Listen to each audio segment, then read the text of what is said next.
Imagine all the people living for today. Es deutet darauf hin, dass er sich unwohl fühlt, ob dessen, was morgen verkündet wird. Da wird drinstehen, dass es hier um einen Krieg geht. Ein Begriff, der bis heute im russischen Sprachgebrauch ja nicht genutzt wird in den öffentlichen Ansagen. For almost 9 months under the occupation of the Russian army, Kherson residents have been hiding Ukrainian flags. Since November 11th, after the occupation, they have been confidently taken to the streets of their hometown, holding all the national symbols proudly in their hands. And tortured during Russia's 9-month occupation, according to more than half a dozen locals. Villages surrounding Kherson still bear scars of heavy fighting. But Ukrainian forces stand on guard here now. In the southern city of Kherson, recently liberated by Ukrainian forces,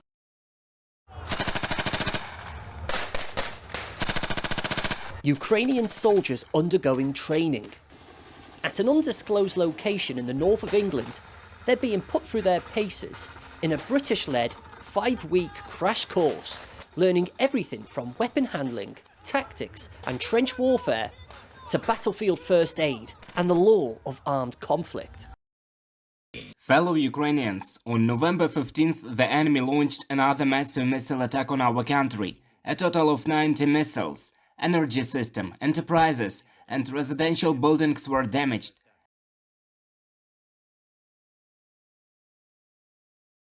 Eine erste Zwischenbilanz des G20-Gipfels ziehen wir jetzt mit Professor Maximilian Terhalle, Experte für Geopolitik und Strategie. Ja, Lavrov, der russische Außenminister, hatte seinen Präsidenten dort vertreten, ist jetzt schon wieder weg, also jetzt nur noch ein G19-Gipfel. Wie interpretieren Sie das? Ja, also G19 war der Begriff, den der ukrainische Präsident natürlich geprägt hatte, mit der notwendigen Spitze, die er dahinter natürlich sehen wollte.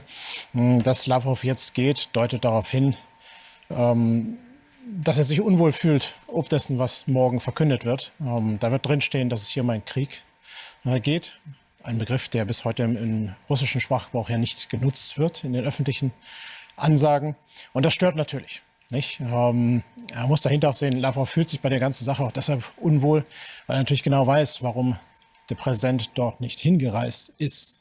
Der Präsident ist in seiner Machtposition in Moskau unsicher. Er weiß, dass die Kadyrows in seiner Umgebung nur darauf warten, dass der angeschlagene Leitwolf noch mehr wackelt. Deshalb die deutschen Zeichen mit den Raketen heute. Ob er die gute Botschaft jetzt zwingend mitbringen kann, nicht, weil genau das ist das, was Putin will. Er dachte, er bekommt jetzt von den G20 oder zumindest einen großen Teil davon eine positive, rückenstärkende Nachricht. Und das sehen Sie an der Abreise von Lavrov. Das wird nicht passieren. Also einmal mehr wird das Internationale ihm hier nicht helfen, sondern seine Isolierung geht weiter. Zumindest rein auf dem Papier. For almost 9 months under the occupation of the Russian army, Kherson residents have been hiding Ukrainian flags. Since November 11th, after the occupation, they have been confidently taken to the streets of their hometown, holding all the national symbols proudly in their hands. I was hiding it wherever I could. I was hiding it, crumbling it up to hide it somewhere in some crack, some hole, so those bastards would not see it, but thank God they didn't come. I have this flag. I was hiding it in the attic under the roof. I had it hidden so deep that I could hardly find it. When I was happy, hardly found it. We bought the flag before the war. We had one. I had some signatures on it. It was so lucky that no one came in to me. And I had Ukrainian flag hanging on my watch. And I always had the Ukrainian flag hanging, always, all through the war. I never took it off. Parents, before the start of the school year, have hidden their children so that they do not start the Russian program. There were intimidations to parents, there were intimidations to teachers, intimidations from all sides. First, they tried to stimulate with money, and then they said, "We'll take your children away." I, as a mother of 2 children who go to school, had to hide them too. Дистанційно. And how have you been studying remotely?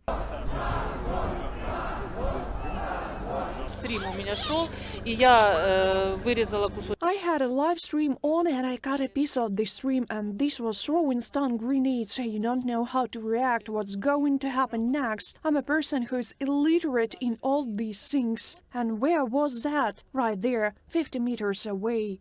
Olha has become well known far out of Kherson. For 6 months she was broadcasting live from the city. The most popular shots were made in March. The blogger started streaming again only these days, after 3-month break. I was forced to leave. My friend didn't stop in time and was pulled into the basement. Because I'm Ukrainian, for saying Kherson is Ukraine, Crimea is Ukraine. Article for extremism, they told me, from 3 to 5 years in prison. There are plenty of such stories in Kherson. The occupiers deliberately targeted pro-Ukrainian activists. Everyone who was against the Russian regime was captured in the basements. They were tortured, they were taken away at night. Obviously, the collaborators were handing them over. Such rumors reached us that it was scary what was done to these people who survived the torture of these criminals. Residents of the city say that there were those who joined the side of the occupiers. They run away mostly at night, they run away quietly. You can't see them, but that's what we know from rumors. You know, we don't have communication. We hear who ran away, who didn't run away. A lot of them didn't run away. They thought they would change their colors. They took flags, they walk around with flags. They emphasize that there were not many of those who defected. The occupiers brought their own crowd for the Russian propaganda picture. There were no collaborators among normal people, among ordinary Kherson residents. We had a lot of Russians brought in mostly. Kherson is Ukraine, what collaborators?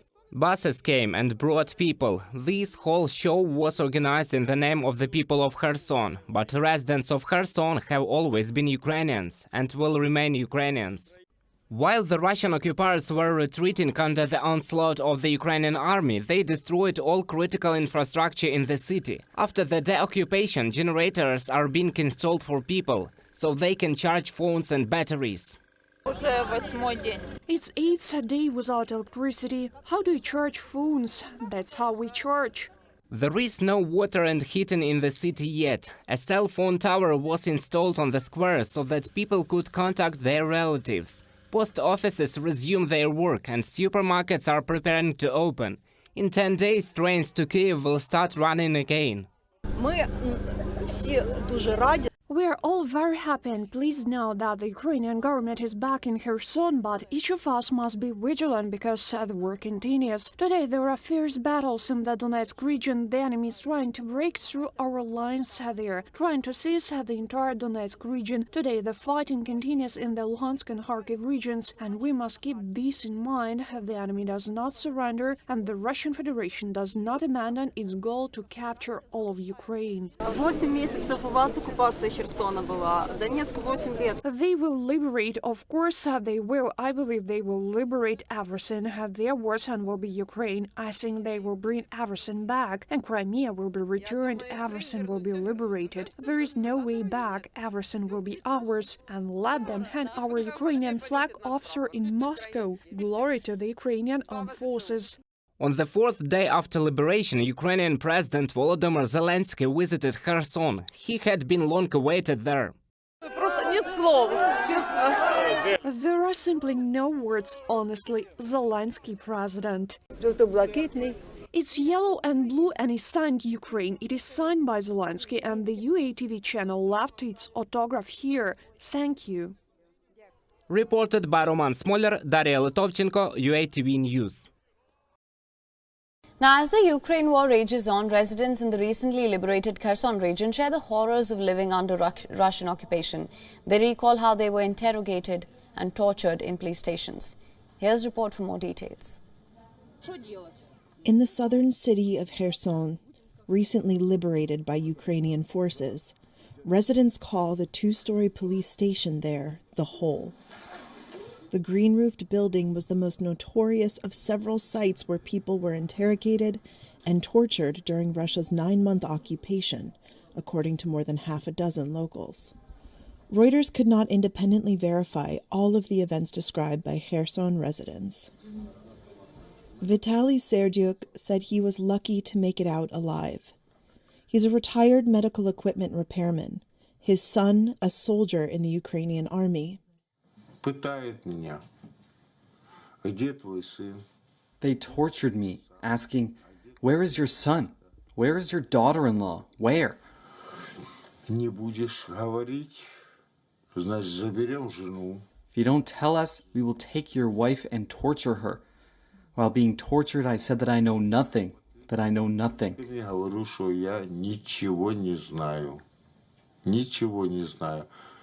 That I had not talked to my son, and that I know nothing.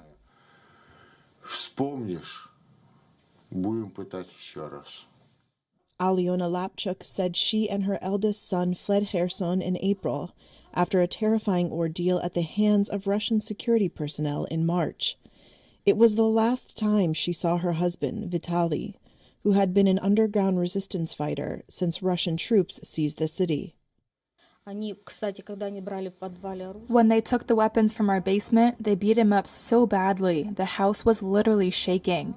My mother started shouting and approached them holding a Bible, saying, "Please." She was crying, and I told her, "What are you doing? They don't believe in it." Lapchuk's husband was later found floating in a river. She found out in June. She's convinced he was betrayed to the Russians by someone close to them.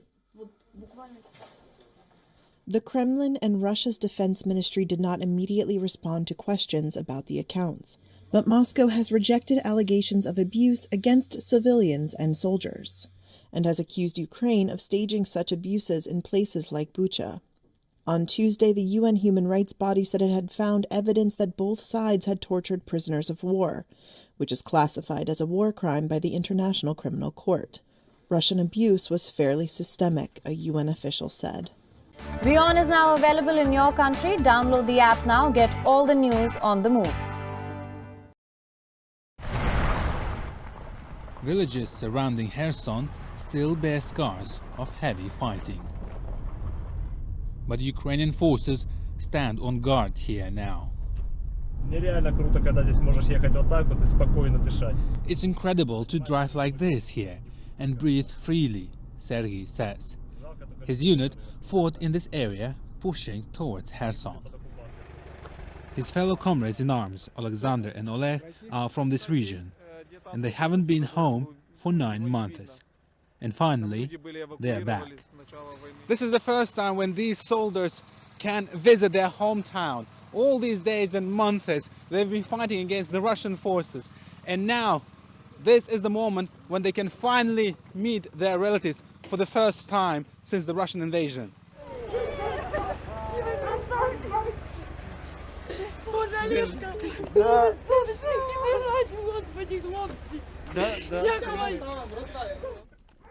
Oleg's friends, with whom he played football since childhood, say they were beaten and tortured.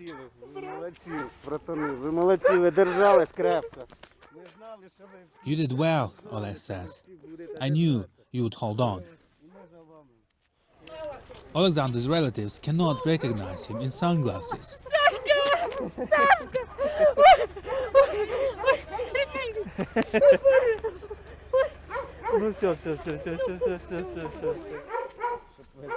Then he calls his mom, who is in Mykolaiv.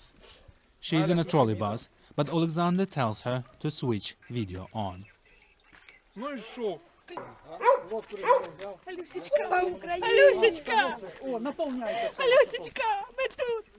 Galia, we're alive, this woman cries. Alexander's aunt is full of joy too. The life under occupation, she tells him, was full of fear. My colleague was tortured to death. He was taken on the 1st of November, and on the 9th, when they started retreating, they threw his body in the dump. His hands were burned, his arms and legs were broken. I don't understand such a cruelty. All his friends get a Ukrainian football scarf out to take a group photo. This is the moment they will never forget.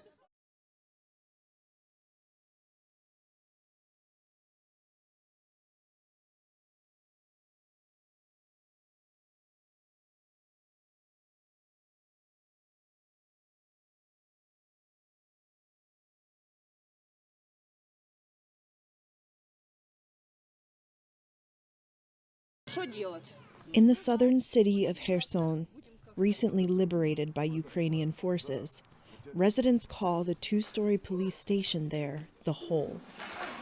The green-roofed building was the most notorious of several sites where people were interrogated and tortured during Russia's 9-month occupation, according to more than half a dozen locals. Reuters could not independently verify all of the events described by Kherson residents. Vitaly Serdyuk said he was lucky to make it out alive. He's a retired medical equipment repairman, his son a soldier in the Ukrainian army. They tortured me, asking, "Where is your son? Where is your daughter-in-law? Where?" If you don't tell us, we will take your wife and torture her. While being tortured, I said that I know nothing, that I know nothing. That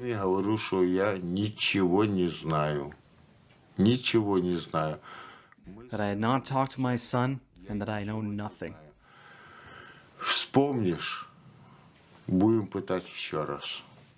Alyona Lapchuk said she and her eldest son fled Kherson in April after a terrifying ordeal at the hands of Russian security personnel in March. It was the last time she saw her husband, Vitaly, who had been an underground resistance fighter since Russian troops seized the city. When they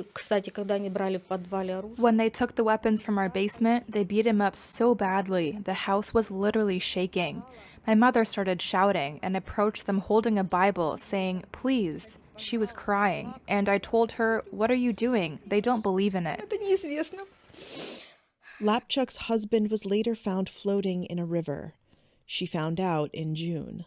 She's convinced he was betrayed to the Russians by someone close to them.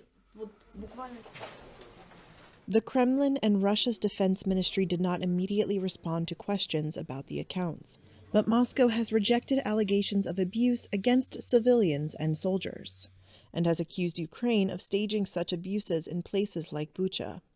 On Tuesday, the UN human rights body said it had found evidence that both sides had tortured prisoners of war, which is classified as a war crime by the International Criminal Court. Russian abuse was fairly systemic, a UN official said.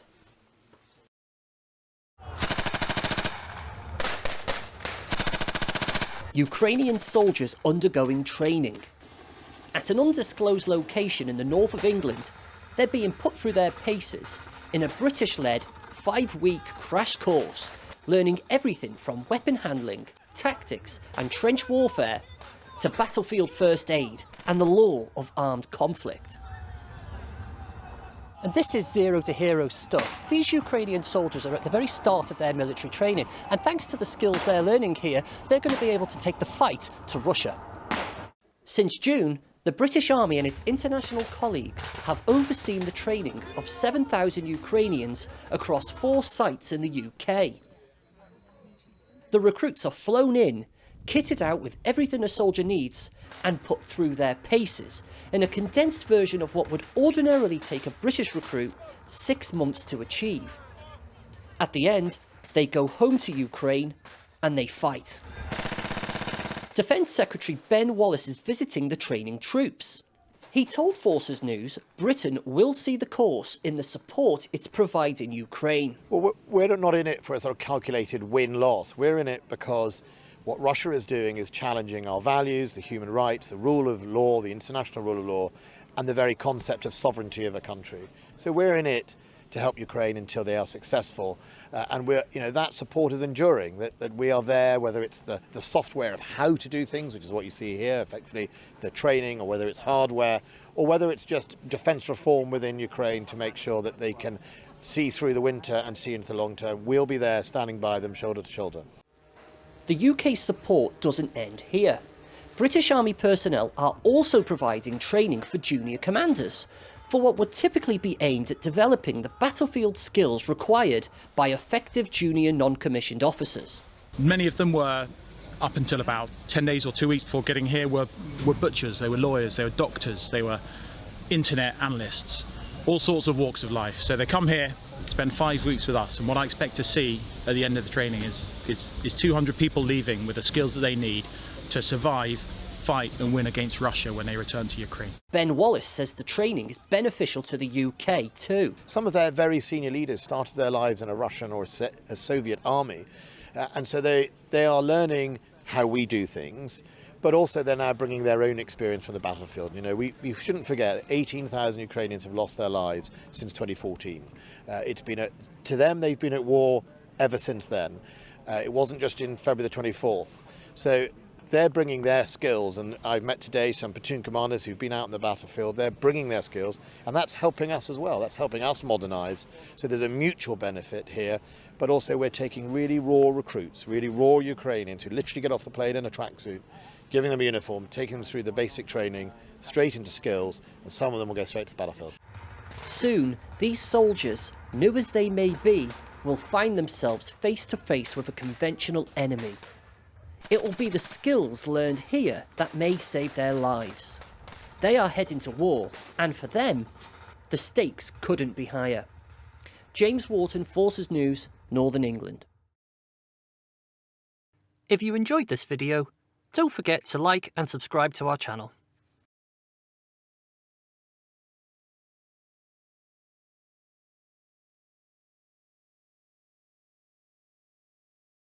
Дорогі українці, сьогодні ворог здійснив черговий масований ракетний удар по нашій країні. Fellow Ukrainians, on November 15th, the enemy launched another massive missile attack on our country. A total of 90 missiles, energy system, enterprises, and residential buildings were damaged.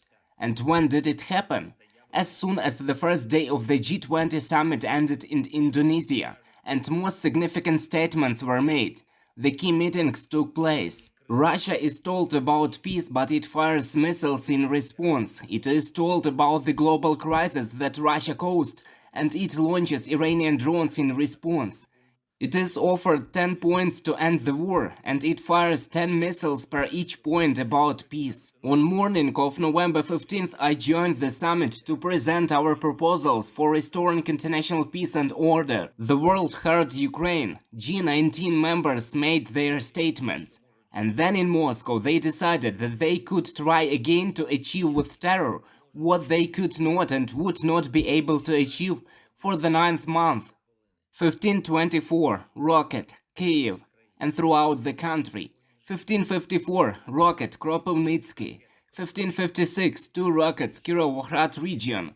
1556, rocket, Zhytomyr region, and also Ivano-Frankivsk region, Rivne region, Kharkiv region. 1629, rocket, Kryvyi Rih. 1629, rocket, Poltava region. 1635, Zhytomyr region again, Kiev region, Lviv region, Odessa region, Mykolaiv region, and also Volyn, Khmelnytsky, Ternopil region, and again Kiev. Killed and wounded people. My condolences to the families. In many cities and regions of our country there are again emergency blackouts. About 10 million Ukrainians are without electricity. Most of them in Kharkiv region, Zhytomyr region, Kiev region, and Lviv region. Lviv and some other cities suspended the supply of heat. All over the country there are problems with communication and the internet. As a result of the strikes, automation disabled several nuclear units and 2 stations. There are calculated consequences, and the enemy knew exactly what he was doing. This is the answer of Russia to Indonesia, India, China, and all other countries that talked about the need to end the war. Russia is telling the world that it wants to continue. Now it is time to the world to answer. Moreover, what we warned about a long time ago happened on November 15th. We've been telling this. Terror is not limited to our national borders. It has already spread to the territory of Moldova, and today Russian missiles hit Poland, the territory of our friendly country. People died. Please accept condolences from all Ukrainian brothers. How many times has Ukraine said that the terrorist state will not be limited to our country? Poland, the Baltic states. It's only a matter of time before Russian terror goes further. We must put the terrorist in his place. The longer Russia feels impunity, the more threats there will be to everyone who can be reached by Russian missiles.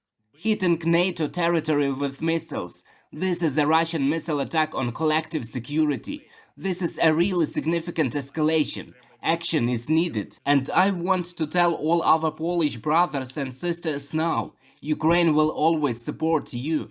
Terror will not break free people. Victory is possible when there is no fear. We don't have it, neither do you. I want to thank all partners who help protect the sky. In particular, our NASAMS systems worked well today. 10 hits out of 10 launches. More than 70 missiles and 10 combat drones have been shot down. I thank all our American and European friends who help us ensure such a result. I am also grateful to all our warriors of the South, Center, East and West Air Commands, as well as air defense units of the ground forces. I am grateful to all our rescuers, our energy workers, who will work round the clock to restore normal life for Ukrainians. Restoration work has begun across the country. We will get through this too. We will restore everything. Russia opposes itself to the world. Russia loses on the battlefield. Russia terrorizes us and everyone it can reach. Let's do everything to stop it. Glory to all who defend freedom. Glory to all who work for our victory. Eternal memory to all those whose lives were taken by terrorists. Glory to Ukraine.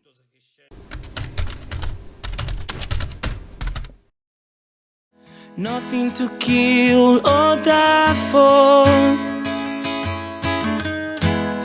and no religion too.